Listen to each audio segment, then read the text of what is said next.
Sentem nas suas cadeiras, porque essa aqui é uma informação bombástica. Bombástica. Acho muito significativo de uma perspectiva exopolítica. Isso aqui é postagem do Dr. Michael Salla. A Casa Branca ordenaram uma revisão total, mais agressiva das coleções e exposições dos museus Smithsonian. O Smithsonian há muito tempo está envolvido na ocultação de evidências de civilizações antigas na América. Verdade. Da verdadeira história, não só dos Estados Unidos, mas do mundo. Na descoberta de restos de humanos gigantes. É verdade. E eu vou mostrar essas evidências para vocês. Inclusive, o próprio Eric Burson se pronunciou, falando: o Smithsonian esconde evidências da existência dos gigantes. Não estou brincando. Acabou de sair. Aliás, essa matéria saiu hoje. Na existência de artefatos egípcios encontrados no Grand Canyon, etc. Isso aqui é maravilhoso porque confirma todas as alegações do JP. Inclusive, o JP, em uma das suas missões, esteve numa das cavernas do Grand Canyon e pôde constatar que existem múmias, hieróglifos egípcios, artefatos egípcios, e sem falar de naves antigravidade. Pois é. Será que a Casa Branca e Loirão está pressionando para que algumas das evidências retidas pelo Instituto Smithsonian sejam liberadas para preparar melhor o público em geral para uma futura divulgação de extraterrestres? Com certeza. Com certeza. Aqui, no caso, o Dr. Michael Salla foi bastante assertivo. Provavelmente. E as evidências sobram. A Casa Branca anuncia a revisão mais agressiva dos museus Smithsonian. Estão sob o escrutínio da justiça. Vão ser investigados. Mandado de busca nos museus Smithsonian. Isso é demais. Isso aqui vai ser realmente maravilhoso. Michael Salla. E tá aqui. The Washington Post. Fonte. Casa Branca anuncia a revisão mais agressiva dos museus Smithsonian. E a imprensa marrom não está entendendo absolutamente nada. Interpretou tudo errado. Não, porque o Loirão está fazendo isso, porque é algo arbitrário, porque é uma questão ideológica, não sei o quê. Não tem nada a ver com política. A questão aqui é revelar a verdadeira história da humanidade, que foi sequestrada da população. A população tem esse direito. A Casa Branca lançará uma revisão abrangente das exposições e coleções e operações também, do Smithsonian, antes das comemorações do 250º aniversário dos Estados Unidos no ano que vem. A primeira vez que o governo Loirão detalhou etapas para examinar a instituição, o que, segundo autoridades, deve refletir o apelo do presidente para restaurar a verdade e a sanidade da história americana. Loirão já deu aqui a pista. Presta atenção. Já deu a deixa. Para restaurar o quê? A verdade e a sanidade, porque vocês são feitos de trouxas. A humanidade é feita de idiota. Voltar à verdade, à sanidade. A história americana. Aí interpretaram isso. Não, porque ele vai... A questão ideológica, porque contra as minorias do Instituto tem nada a ver uma coisa com outra. Você duvida? Vou mostrar as evidências. Tá aqui. Evidência 1. Deputado dos Estados Unidos, Eric Burson. Lembrando que o Eric Burson é próximo da Ana Paulina Luna.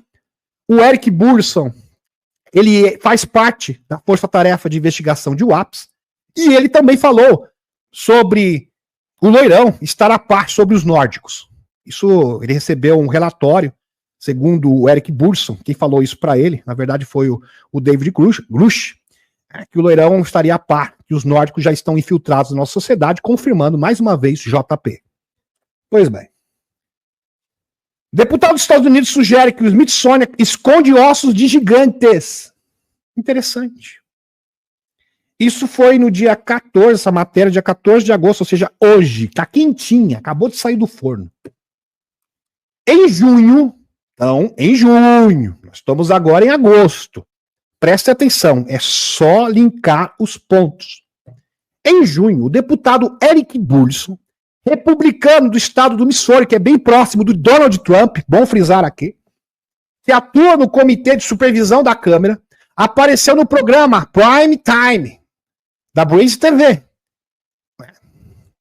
Blaze TV, em Alex Einstein, onde revelou sua crença de que gigantes existiram.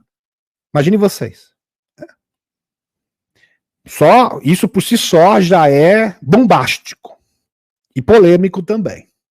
Burleson não parou por aí, não. Ele disse, Einstein, que sua presença na NEFCON 2025, uma conferência focada em tópicos alternativos, incluindo os Néfilins bíblicos. Lembra dos Néfilins bíblicos, os gigantes?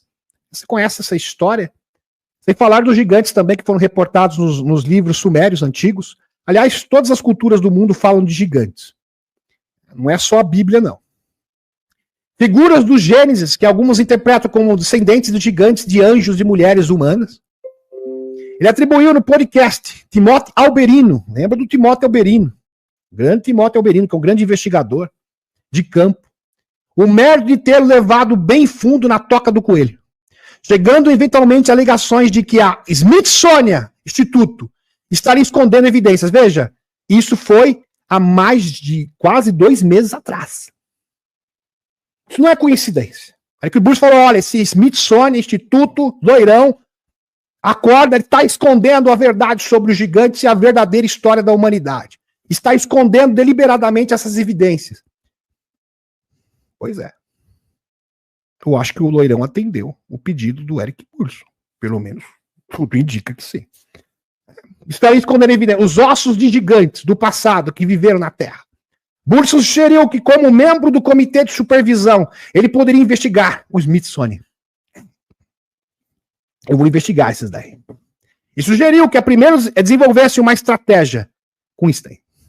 A conversa seguiu a discussão sobre os anjos como sendo seres interdenominacionais, ou seja, que são encontrados praticamente em todas as culturas do mundo.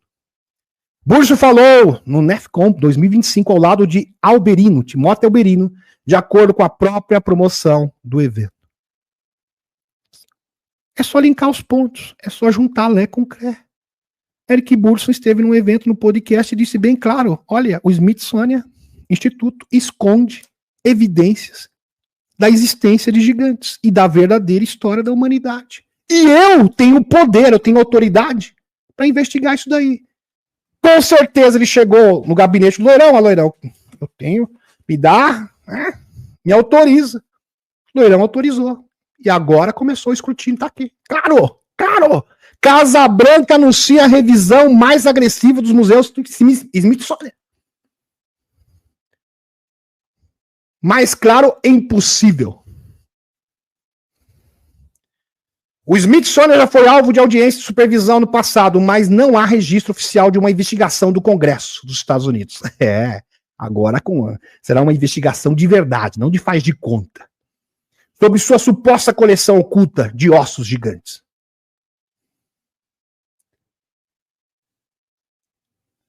E aqui, meus amigos, Casa Branca promete eliminar narrativas partidárias dos museus. Essa é a manchete. Essa é a narrativa. Que realmente diverge dos fatos. Os tolos, tá errado aqui, não é todos não. Os tolos acreditam que é uma questão partidária e ideológica. Embora, na verdade, seja apenas uma cobertura para uma investigação em busca de artefatos e fósseis escondidos há séculos, que comprovam que a existência dos gigantes. Então, a narrativa do sistema. A Casa Branca, aqui o boberal, a narrativa tola. Aqui quem está perdido e quem está em Nárnia. A Casa Branca ordenou uma avaliação da exposição nos principais museus de Washington para garantir seu alinhamento com a visão do loirão. Não, querido, não. Isso é apenas uma cobertura, é apenas uma justificativa. E eliminar narrativas partidárias, desde sua volta ao poder em janeiro. Porque o loirão não vai poder promulgar uma lei dizendo, nós vamos fazer uma devassa ali, nós vamos procurar artefatos, porque o Smithsonian possivelmente esconde artefatos alienígenas e esconde também fósseis de gigantes. Né? Pois é, tem que ter uma cobertura, tem que ter uma história de proa. Pois é. O presidente tem buscado controlar as principais instituições culturais dos Estados Unidos, além de cortar o financiamento para artes e humanidades, criticando o loirão. Pois bem. Aqui, meus amigos, eu tenho um artigo de um jornal da época, de 1909. Um artigo datado de 5 de abril de 1909, no Phoenix Gazette, sobre GE Kincaid, eu nem sei se pronuncia assim, um nome difícil, mas não vem ao caso, que encontrou uma cidade subterrânea no Grand Canyon. Uma cidade subterrânea no Grand Canyon, a qual ele acessou por um barco de madeira. Ele então participou de uma missão financiada pelo Smithsonian Institute. O Smithsonian Institute, só para vocês terem uma ideia, eles têm provas e evidências do mundo da intraterra, eles têm a prova e a existência dos gigantes, eles têm evidências da Atlântida. É só isso. É isso que se trata. Que vai redefinir, vai reescrever a história da humanidade. Quem encontrou artefatos egípcios orientais dentro de um enorme sistema de cavernas com múltiplas câmaras, hieróglifos em tábuas de pedra, múmias, etc. Missão do desfiladeiro. Inclusive, na época, aqui, jornal da época, 1909, está aqui para vocês. Tá aqui. Foi matéria de capa. Depois, simplesmente negaram tudo, na maior cara de pau, como eles sempre fazem. Pois bem, vamos continuar. Brad Olsen, grande pesquisador de campo. Brad Olsen, também escritor. Esteve 21 dias em expedição no Grand Canyon. E ele conta que 80% do parque não pode ser explorado. Por que será? É proibido. Pois é, né? Existem grandes reservas de ouro no Grand Canyon. Assim, por exemplo, que a gente pode comparar com a esfinge de Bucege, que também tem acesso ao mundo intraterreno. E a Ágata, a rede Ágata, sem falar de Shambhala. E nos túneis subterrâneos, como um queijo suíço do Planalto de Gizé, assim como São Tomé das Letras, também aqui no Brasil. São Tomé das Letras é um dos locais que tem acesso à intraterra, lá em Minas Gerais. E o Parque das 7 Cidades do Piauí. Parque das 7 Cidades no Piauí, Brasil. No início do século, muitos mineradores se concentravam no local. Pouco tempo depois foi criado o Federal Reserve dos Estados Unidos. Isso. Que seria um banco central bizarro, que é um híbrido de federal e privado, uma coisa sem precedentes no mundo. Uma mescla de algo que é privado e do Estado ao mesmo tempo. Quer dizer, uma coisa sem precedentes. A Federal Reserve dos Estados Unidos, e a região se transformou em parque proibindo a exploração. A partir do momento, proibiram terminantemente qualquer expedição e exploração não autorizada. Cabral escondeu e se apropriou do ouro, já preparando o caminho para o sistema fiduciário que surgiu futuramente. Em 1908, está aqui a foto dele, o G.E. Kincaid liderou uma expedição do Smithsonian, onde o relatório original alegava a descoberta de coisas incríveis, como placas de ouro, hieróglifos egípcios, múmias gigantes e tecnologias. Impressionante. É interessante, meus amigos, observar que o povo Zuni e os Hopi, nativos norte-americanos, cultivavam pêssegos que não existem nos Estados Unidos. Sua origem é do Extremo Oriente. A pergunta que não quer calar, como que esses pêssegos foram parar nos Estados Unidos? Os egípcios faziam expedições periódicas para um lugar que eles chamavam de Terra do Punto. Isso há mais de 10 mil anos atrás, no tempo onde os deuses andavam sobre a Terra. O que eles procuravam? Deuses extraterrestres, tá? O que eles procuravam não era ouro comum, e sim ouro monoatômico, que seria um pó branco usado em manipulação genética. Brad Olsen relatou que esse pó for consumido causa alucinações e leva o usuário a ter visões de um mundo multidimensional. Pois é. Aqui, meus amigos, a sala que supostamente esse explorador do Instituto Smithsonian achou vários gigantes mumificados. Seria mais ou menos isso, essa ilustração aqui para vocês. Se você não está impressionado, deveria estar mais do que impressionado, porque, como eu havia dito, a divulgação falta pouquinho, muito pouquinho para acontecer. E Loirão está se mexendo para que de fato possa ser materializada. Em 1800, houve mais de 100 reportagens, presta atenção, no início do século XIX, teve mais de 100 reportagens oficiais. E você acha esses recortes de jornal até hoje. Sobre a descoberta de esqueletos gigantes. Mas o Instituto Smithsonian providenciou para que os esqueletos desaparecessem. e para que os pesquisadores fossem silenciados. O pouco que sabemos sobre gigantes vem de textos históricos como Bíblia Hebraica, tabuletas cuneiformes suméria e glifo e também manuscritos e glifos egípcios. Essa aqui é a realidade.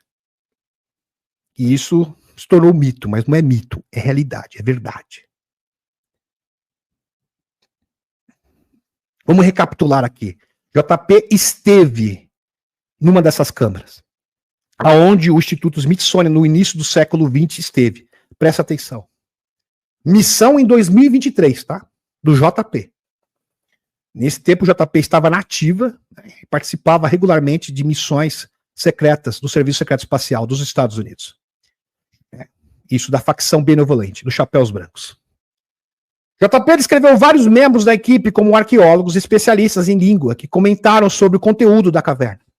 Dentro das câmeras, sua equipe encontrou hieróglifos e outras inscrições nas paredes, que os arqueólogos identificaram como sendo egípcias e outras línguas antigas. Incrível, bate perfeitamente com o nosso querido amigo aqui, esqueci o nome dele, G.E. Kincaid. Impressionante. No começo do século. JP também viu tábuas de metal dourado. Perfeito.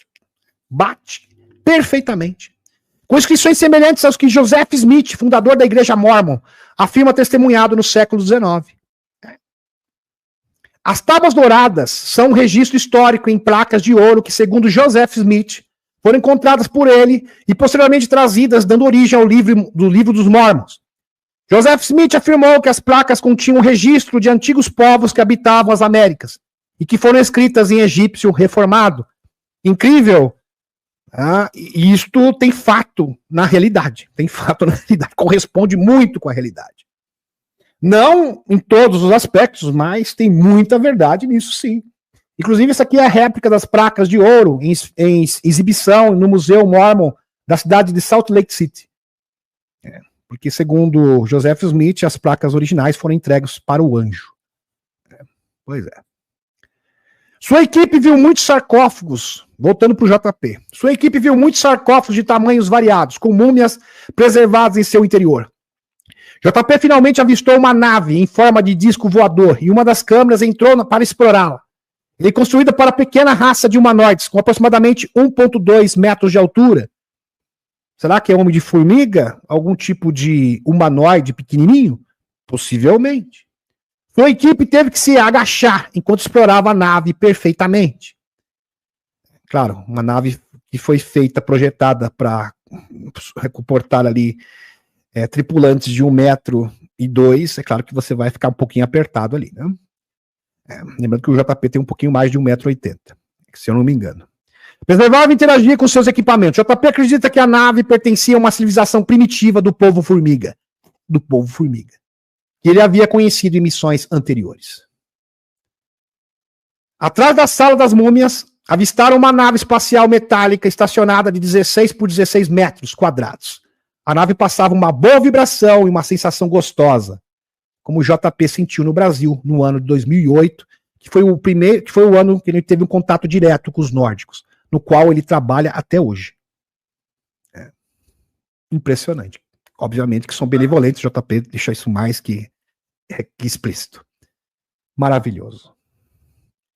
JP contou que muitos guardas florestais são, na realidade, agentes secretos disfarçados, contratados para guardar esses locais, deixando o público afastado, e nem mesmo seus parceiros de trabalho ficam sabendo desses locais. Pois é. Falando em guardas florestais disfarçados, o próprio Ross Contact confirma isso lá no Arizona, no rancho Bradshaw, algo bem parecido, similar. Voltando para o Brad Olsen, presta atenção nisso aqui.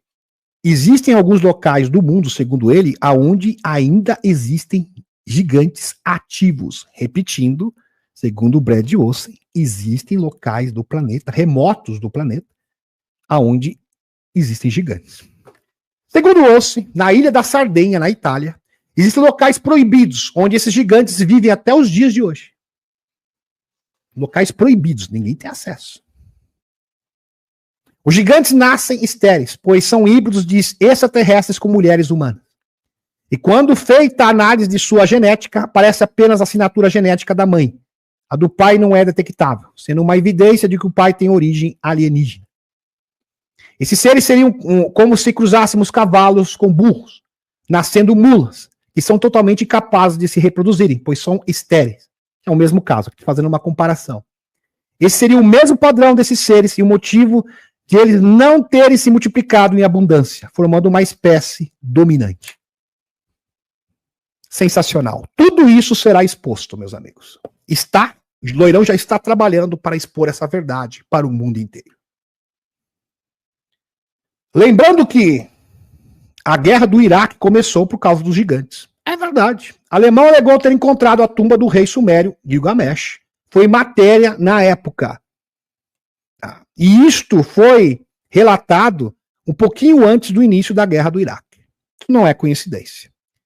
Frank Fansberger, do Departamento de Monumentos Históricos da Bavária, em Munique, disse à BBC que sua equipe encontrou nos arredores da cidade, onde antes estava o leito do rio Eufrates, uma construção que poderia ser comparado a uma tumba.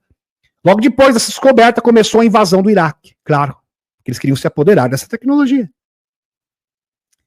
Paul Ellis, pesquisador, teólogo também, PhD, conta que muitos ex-combatentes do Iraque o procuraram e disseram: pensávamos que iríamos combater brinquedinhos de destruição em massa, mas ao invés disso, viu, Paul, fomos inseridos numa missão arqueológica em busca da tumba de Gilgamesh e dos portais. Pois é. Tudo isso. Vejam as implicações desta investigação. Tem um potencial enorme. Por exemplo, a lenda conta aqui no caso dos Hopi, dos Unim, dos Paiute, mais especificamente falando, a lenda conta sobre os Sitka. Seria uma espécie de gigantes. Ruivos. Travaram uma guerra com os Paiute e todas as outras tribos vizinhas, espalhando terror e devastação. Finalmente, depois de anos de conflito com tribos unidas contra os inimigos comuns, começou a dizimá-los. O último gigante de cabelos vermelhos restantes foram expulsos e procurou abrigo dentro de uma caverna. Com as tribos começaram um incêndio na entrada da caverna, sufocando e queimando vivos os Sitka. Sitka, na língua indígena, significa aqueles que nos devoram, tá? Porque eles eram canibais. Aqueles expulsos pela fumaça também foram desencarnados. Lembrando que nem todos os gigantes eram benevolentes, tá? Ou são benevolentes. Principalmente da intraterra. Lembre-se que muitos reinos da intraterra estão na terceira densidade. Então eles são suscetíveis aos mesmos problemas que nós temos, até piores, tá bom? Em 1886, um engenheiro de mineração chamado John T. passou a ouvir a lenda do grupo Paiute, enquanto fazia uma prospecção perto de Lovelock, Nevada. Os índios lhe disseram que a lenda era real e a caverna estava localizada nas proximidades e mostraram, ó, tá ali. Quando ele viu a caverna, ele sabia que tinha alguma coisa. Embora suas indicações não tenham sido verificadas, não é surpresa que as fontes disseram que os restos mumificados de vários gigantes antigos de cabelos vermelhos foram encontrados enterrados na caverna, medindo em média 3 metros de altura. Essas múmias têm sido chamadas de gigantes de Lovelock. Tudo isso será revelado, meus queridos. Todas as informações estão na mão do Instituto Smithsonian. Quem está falando isso não sou eu mais, não. É o Eric Burson, congressista, amigo do Trump. Só isso. Por que vocês acham que está tendo esse escrutínio dos museus do Instituto Smithsonian? Justamente para isso, para revelar essa verdade para o mundo. Aqui estão mais corroborações para a história dos gigantes de Kandahar, no Afeganistão. Isso aconteceu no ano 2002. E tem militar, testemunha ocular, onde eles entraram num combate direto com um gigante ruivo, de mais de 4 metros de altura. E o Timóteo Alberino, história do gigante de Kandahar é 100% legítima. Entrevistei pessoalmente o piloto AC-130 que transportou o cadáver do gigante para fora do campo da aviação de Braga. Ele pesava 1.500 libras. Ele tinha cabelo ruivo e 6 dedos. Aposto que esse corpo está mergulhado em uma tanque de formaldeído em Wheat-Patterson. Bem interessante. Base aérea de Wheat-Patterson, localizado no estado norte-americano de Ohio. Pois é. Isso aqui eu poderia trazer a matéria inteira para vocês, mas isso foi amplamente reportado. Sabe que era a teoria da conspiração. E agora? E agora? O que vocês vão falar? E agora? E falando em gigantes que gostam de namorar com mulheres humanas, isso inclusive é reportado pelos indígenas. Então eles têm esse costume mesmo. E isso veio desde o tempo bíblico, falando dos Néfilis. E os filhos de Deus viram que as filhas dos homens eram formosas e foram namorar com elas, que eram irresistíveis. Isso não vem só da Bíblia, não. Também vem dos índios. Os índios têm a mesma opinião. A misteriosa rocha de Jadakula e o gigante de olhos puxados do Cherokee. Inclusive o Dr. Steve Greer descende desse tipo de indígena norte-americano que é o Cherokee. Jadakula Rock, na Carolina do Norte. Interessante que é no mesmo lugar, no mesmo local onde o Dr. Steve Greer mora. É um dos maiores mistérios da América do Norte. A rocha de pedra sabão de 230 pés quadrados é coberta com mais de 1.500 esculturas e pinturas rupestres antigas e não é de forma alguma uma pedra comum.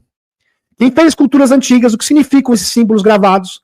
Várias tentativas foram feitas para decifrar os misteriosos sinais antigos da pedra de Jadakula e se recusa a revelar seus segredos.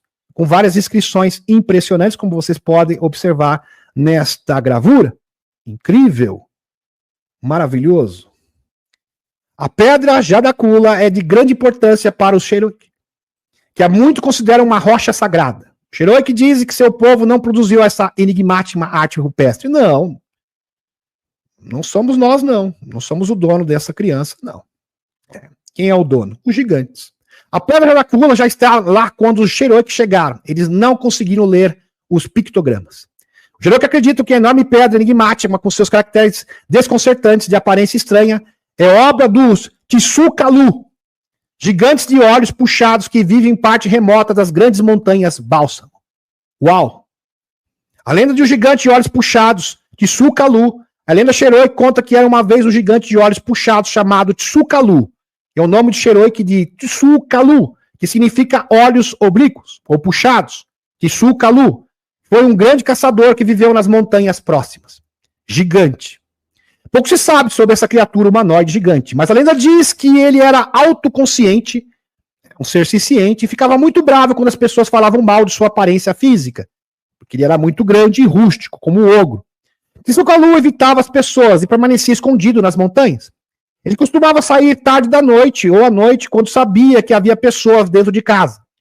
Os Cherokee dizem que foi o gigante de olhos puxados que deixou as marcas da pedra sabão. Interessante. Aquelas inscrições misteriosas. Como a lenda descreve, ele arranhou a rocha com suas mãos de 7 dedos. Outros dizem que ele trabalhou com os dedos dos pés enquanto coçava. O irlandês americano Mooney passou muitas horas com Cherokee nas montanhas oeste da Carolina do Norte e compilando muitas de suas lendas e traduções, preservando-os assim para gerações futuras. E está aqui a pedra para vocês, com várias inscrições incríveis. De longe, e completando mais conhecimento da lenda do Jadakula, a história dele ter tomado uma jovem Cherokee para namorar, pois para ser a sua noiva. Verdade, Jadakula cortejou sua noiva, indo até ela depois de escurecer, enquanto a garota estava fora de sua casa, em uma pequena cabana chamada Assi. A garota só concordou com o romance por causa das habilidades de Jadakula como caçador. Porque ele era bom para caçar, né? Ele podia ser meio feio, grandão, e grande de verdade, né? Porque tinha mais de 3 metros de altura, mas era um exímio caçador. Todas as manhãs, quando o Jadakula partiu do local de encontro noturno do casal, eles deixavam carne fresca para a menina e sua mãe comerem. Espertinho ele, né, Liante? Já aqui tentando conquistar a sogra, a futura sogra, o gigante. Eventualmente a menina conseguiu ver Jadakula fisicamente, mas seus familiares não. A certa altura ela permitiu que a mãe desse uma olhada. Quando escreveu o que viu, a velha veio e olhou para dentro de lá e viu um grande gigante com olhos longos oblíquos, um Tsukalu, deitado, dobrado no chão, com a cabeça apoiada nas vigas do lado esquerdo, canto da mão da parte de trás e os dedos dos pés raspando o teto no canto direito da porta. Bem grande mesmo. Ele deu apenas uma olhada e voltou para casa chorando. Dizendo aqui palavras indígenas, que eu não sei se é como pronunciar, o Gisetiu, o Gisacetiu, insultado por esses comentários negativos sobre sua estranha aparência. Ficou sentido, magoou. Jadakula partiu às pressas para sua casa no alto das montanhas. Jadakula voltou para buscar sua esposa e filho. levando sua nova família de volta para seu refúgio nas montanhas. E ela já tinha tido um filho com ele. Levou embora. Levou para as montanhas, para casa. Pois é. Houve outra lenda transmitida pelo Sheroik que diz que eles foram visitados por um grupo de gigantes de olhos oblíquos. O evento aconteceu algum tempo antes do ano de 1800. Mas depois que os Sheroik se estabeleceram nos Apalaches do Sul, os visitantes foram recebidos pelo Sheroik e permaneceram com eles por algum tempo antes de retornarem para suas casas, que seriam muito distantes a oeste. Quantos anos tem a gravura rupestre de Jadakula? Sabe quanto? Entre 4.500 a 10.000 anos. Então, esse negócio dos Néfilis, né, que os filhos dos homens viram que as filhas dos... os filhos de Deus, quer dizer, viram que as filhas dos homens eram formosas. Pois é, isso chegou até os indígenas. Sem falar dos Makushi, do Brasil, que também tem uma relação direta com gigantes. Os indígenas sabem da verdade. São povos indígenas que vivem na Amazônia do Brasil, Guiana e Venezuela. De acordo com suas lendas, eles são descendentes dos filhos do sol, criador do fogo e da doença e das protetores do interior da terra. Dos protetores do interior da terra, dos seres intraterrenos. Suas lendas orais falam de uma entrada à terra até o ano de 1907, onde os Makushi entraram em algum tipo de caverna e viajaram de 13 a 15 dias até chegarem no interior da intraterra. Ali no outro lado do mundo, no interior da terra, o lugar onde gigantes vivem. Criaturas entre 3 e 4 metros de altura. Uau, sensacional. Isso também faz parte da cultura dos nativos do Brasil.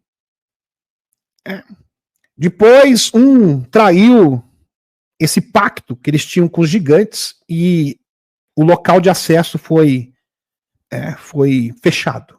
E hoje isso permanece intransponível até hoje, segundo a lenda.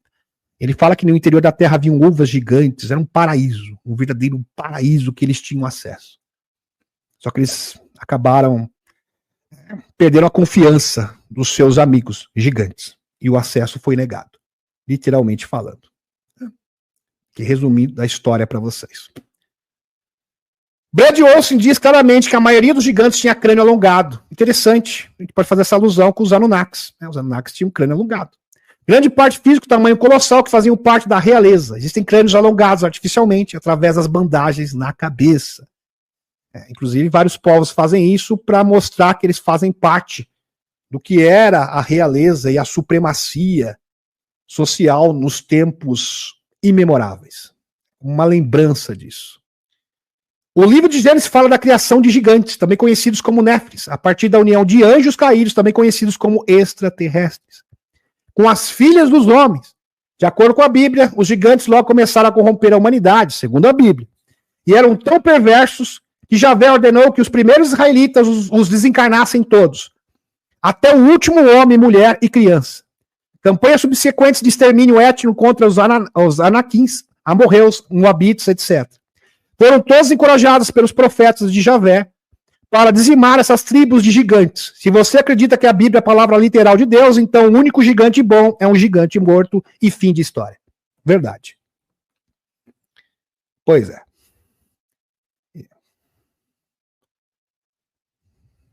Conclusão, meus amigos, presta atenção. Agora, se vocês me perguntarem como os gigantes faziam para namorar com as mulheres humanas, aí já é outro departamento, pode até falar outra hora, né, Eliette? Eles usavam algumas técnicas, técnicas bem curiosas. Bem curiosas mesmo. Outra hora eu posso falar, talvez a gente fale na União Sagrada, né, Eliette? É melhor, é mais apropriado. Aqui no YouTube não dá para falar, não.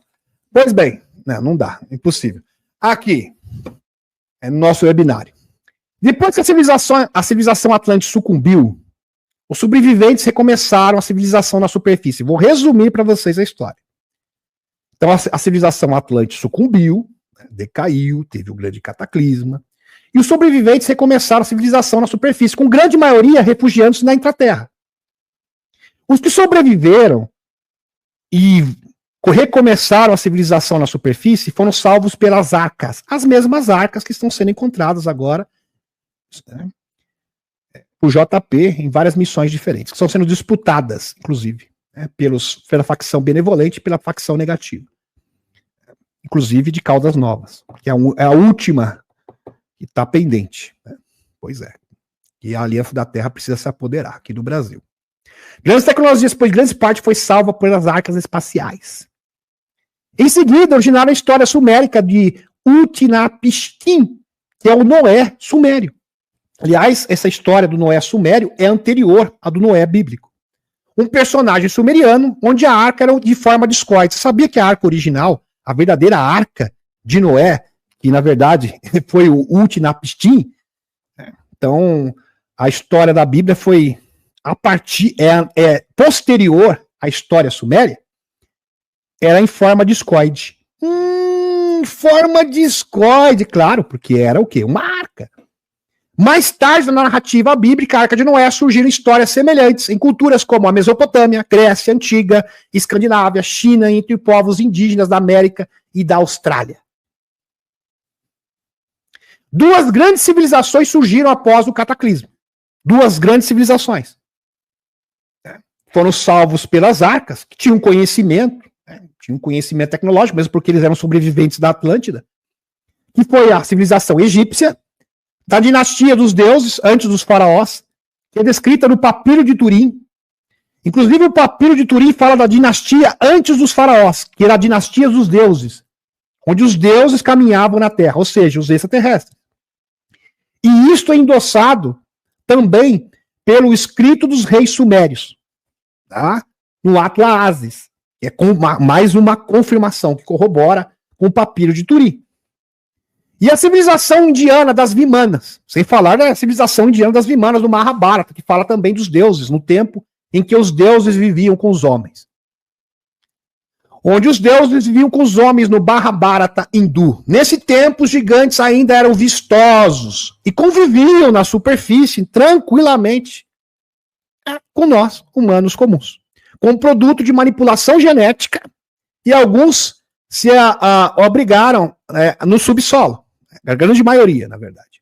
E no interior das montanhas, como o caso, por exemplo, dos índios Xeroi.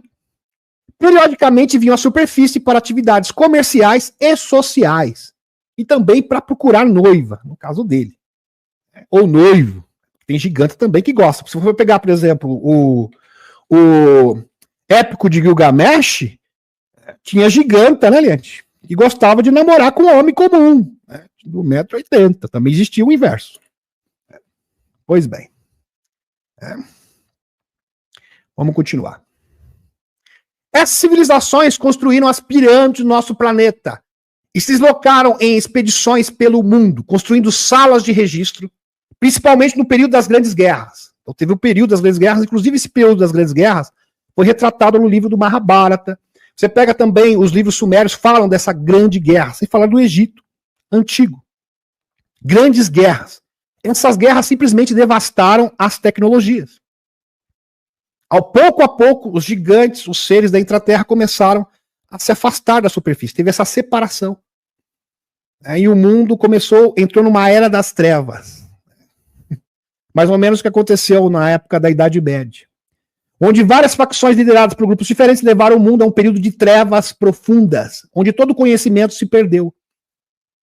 Nesse período, os segredos foram preservados e monopolizados pela classe sacerdotal e, posteriormente, pelas sociedades secretas, que formam a Cabal e, na atualidade, os Majestic 12.